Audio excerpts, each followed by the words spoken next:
Livros de monstros e bestiários são o tipo de livro mais tradicional de RPGs. Enquanto a maioria desses suplementos trazem mais do mesmo, ou até ideias interessantes, mas que acabam sendo subaproveitadas por não se trazer muito além da ficha e de estatísticas, algumas publicações se destacam. Hoje vou falar de ótimos livros de monstros. Alguns trazem ferramentas interessantes para se criar monstros diferentes, outros desenvolvem e se aprofundam em criaturas importantes para o jogo, e tem até um que traz monstros folclóricos para o RPG.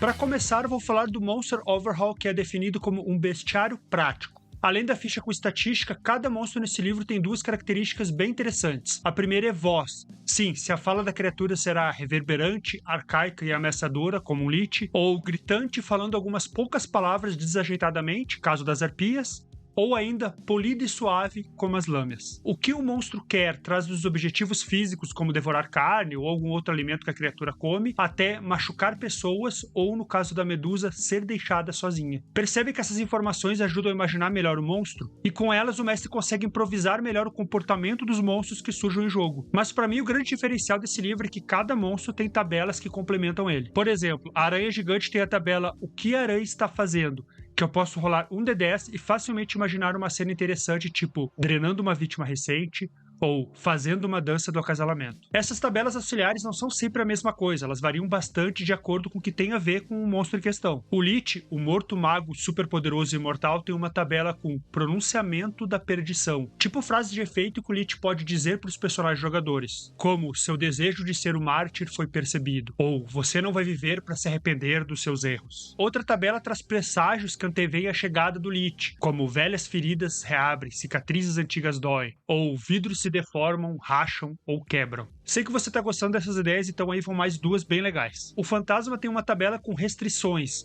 então eu posso sortear que o fantasma não pode atravessar uma linha de sal, que acontece, por exemplo, na série Supernatural, ou então ele é destruído por luz solar. Já outra tabela ajuda a definir como banir permanentemente um fantasma. Por fim, os inventores de gambiarra e trambiqueiros Goblin. Dentro de várias tabelas para eles, tem uma com 10 armas de elite, que vão desde um caldeirão com rodinha com óleo fervente, a outra arma que é um rato gritante que o Goblin puxa e faz o bicho gritar e causar dano sônico. Meu Deus, isso é bom demais. E se você curte o anime Dungeon Meshi, o Monsters Overhaul traz uma pequena caixa de texto ali em vários monstros que descreve quais partes da criatura dá pra usar pra cozinhar e que benefícios e regras isso traz. Vai dizer que esses exemplos desse ótimo livro não valem o like no teu vídeo aí.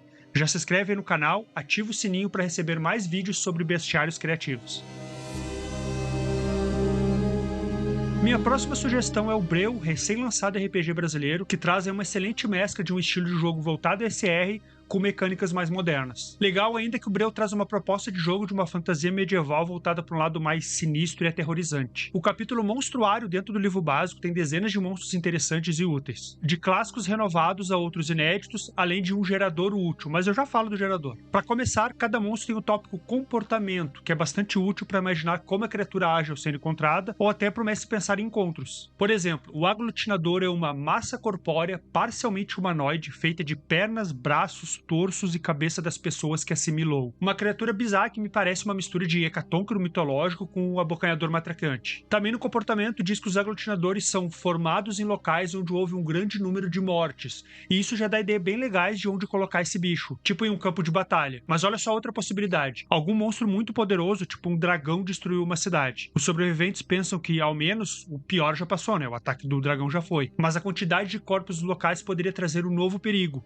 um aglutinador. Pode ser uma aventura bem interessante. Voltando ao comportamento, diz que aglutinadores recém-formados vorazmente buscam por corpos de vítimas vivas. Ao encontrarem suas presas, emitem guinchos enquanto as caçam. São capazes de pensamentos rudimentares e de se comunicar com frases sem sentido. Em um parágrafo eu já penso em várias ideias legais para usar esse monstro. Esse guincho emitido enquanto ele caça é perfeito para criar um clima sinistro. Imagina a cidade destruída por um dragão que eu comentei antes. De noite, ainda com vários corpos jogados e escombros por todo lado, o guincho vai sendo ouvido ao longe. Mas o que me dá mais ideia ainda é isso de serem capazes de pensamentos rudimentares e frases sem sentido. Imagina um mago que cria quimeras e estuda os aglutinadores para tentar entender como eles são formados. Esse mago pode contratar os aventureiros para caçar um, mas ele vai junto para tentar se comunicar. Ou ainda essa ideia de comunicação rudimentar me faz pensar em uma cena de um grupo de aventureiros aventureiros andando no escuro, com tochas na mão, passo após passos. Aos poucos, os personagens começam a ouvir uma voz sussurrada dizendo o nome de algum deles. Algo estilo a Nina Tucker do Fullmetal Alchemist. Quem viu sabe como aquela cena falando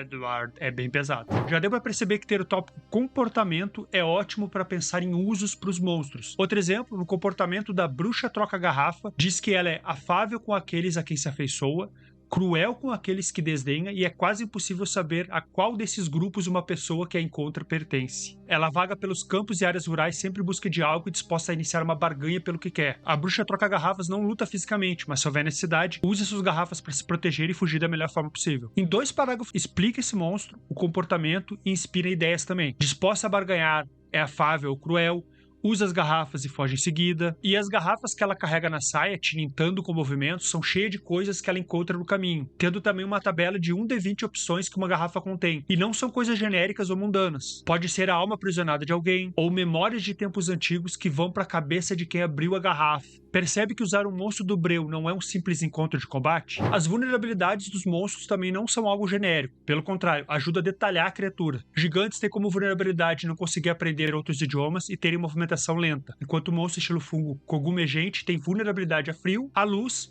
e fragilidade em uma parte do seu corpo ali, o bulbo. Então há desde coisas práticas como ser vulnerável à luz da lua ou ataques mágicos, até umas mais subjetivas e também legais de trabalhar em jogo, como a vulnerabilidade do monstro ser a curiosidade. Bom, agora falando rapidamente do gerador de criaturas. É só seguir o passo a passo do livro ali, escolhendo o dado de vida, anotar pontos de vida e tudo mais. Não vou me alongar nisso, mas destacar que é uma ferramenta prática e versátil, que me agradou bastante a lista dos diferentes tipos de inteligência e diferentes tipos de comunicação da criatura. Um golem autômato vai se comunicar diferente de um elemental e diferente de, sei lá, um carniçal. E esse é o tipo de coisa que o mestre lendo facilmente tem ideias de como interpretar ou apresentar o monstro, conseguindo detalhar melhor ele. O próximo livro de monstros que eu acho excelente é o Folklore Bestiary, ou Bestiário Folclórico. Esse é um livro do Mary Mushman, um ator bastante conhecido aí na cena SR, mas traz a colaboração de diversas pessoas, cada uma trazendo um ou mais monstros do seu país e da sua cultura. E sim, tem monstro brasileiro. O Diogo Nogueira escreveu Boitatá, Corpo Seco, Cuca e Mapinguari. Então, com esses monstros que nós conhecemos, dá para ter uma ideia do que o livro traz. São dezenas de monstros folclóricos para usar em nossos jogos de fantasia medieval. Cada um deles tem uma ficha para um dos coesseixos, mas mesmo para quem joga um sistema diferente, que não usa o chassi do D&D, ainda vale muito pelos conteúdos descritivos de cada monstro, incluindo uma tabela com gancho de como introduzir ele na aventura. Além disso, alguns monstros têm coisas extras únicas, como por exemplo mapas de covis, tabelas com maldições e até algumas pequenas aventuras de 2-3 páginas.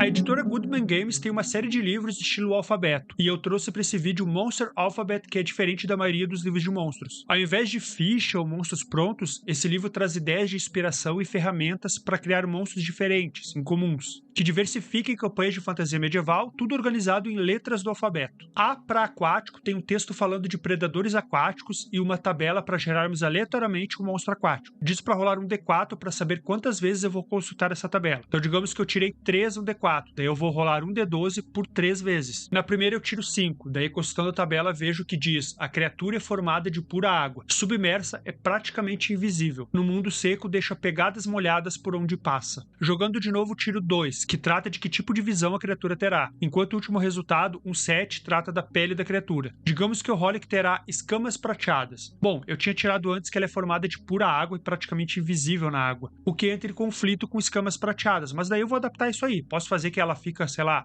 quase invisível, você tá dentro da água, mas fora ela fica visível e tem corpo de escamas prateadas. Mas olha um ponto importante, não é só uma coisa por letra. No A começou com A de aquático, mas tem na página seguinte A também é para Android, com uma tabela para rolar um D6 ideias de androides fantásticos pro jogo. Em seguida, A também é para armadura, com uma tabela com um D12 tipos incomuns de armadura. A criatura é coberta com placas quitinosas ou ósseas, ou a pele do monstro é carregada com alta estática. Então, se alguém acertar esse monstro com pele com alta estática, com alguma arma metálica, um choque elétrico é canalizado para a pessoa que atacou. Para finalizar, o uso das letras do Monster Alphabet é bem versátil. Algumas letras são para tipos de criatura, tipo A de aquático, C para celestial, para construto, mas tem outras bem diferentes, tipo B para Breath Weapon, ou seja, arma de sopro, trazendo 12 tipos de sopros diferentes. Pode ser raio alquímico, ou sopro de criaturas, cuspindo esqueletos voadores, revoada de corvos ou outras coisas igualmente sinistras. O K é para Kryptonita e traz fraquezas ocultas para monstros.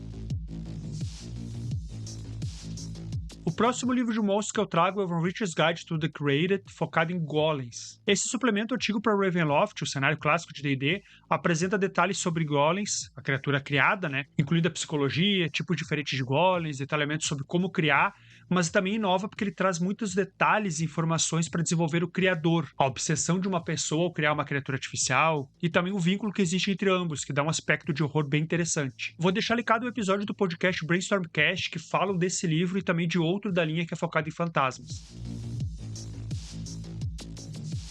Para quem gosta do estilo Caçadores de Sobrenatural, Ocultos em Nosso Mundo, um livro excelente é o Antagonistas do Antigo Mundo das Trevas. Nessa versão do cenário, os personagens jogadores são pessoas comuns, no nosso mundo atual, que investigam o mundo do oculto e enfrentam criaturas sobrenaturais, principalmente mortos-vivos. O Antagonistas traz a psicologia de mortos-vivos, detalhes sobre como os zumbis podem surgir, golems de carne imbuídos e vários outros detalhamentos interessantes para colocar mortos-vivos corpóreos, ou até mesmo incorpóreos, como antagonistas no jogo. Além disso, traz sementes de aventuras muito úteis e macabras, como uma mãe que criou uma criança artificial usando partes de vários corpos e criaturas únicas que são descritas detalhadamente e facilmente se pensa em aventuras centradas nelas. Que tal uma aventura usando a Teia Viva, uma rede de sites de internet que implanta comandos hipnóticos na mente dos usuários? Ou o Espectro Passional, uma entidade gerada em um lugar de acontecimentos com intensa emoção ou energia? Ou ainda a Fome, uma criatura meio maldição que afeta humanos que cometeram canibalismo. Tem outros livros legais que eu queria falar a respeito, Ghouls, do Homem-Wood, enfim, vários deles. Comenta aqui embaixo se quer um segundo vídeo com outros livros de monstros diferentes e interessantes que eu posso trazer.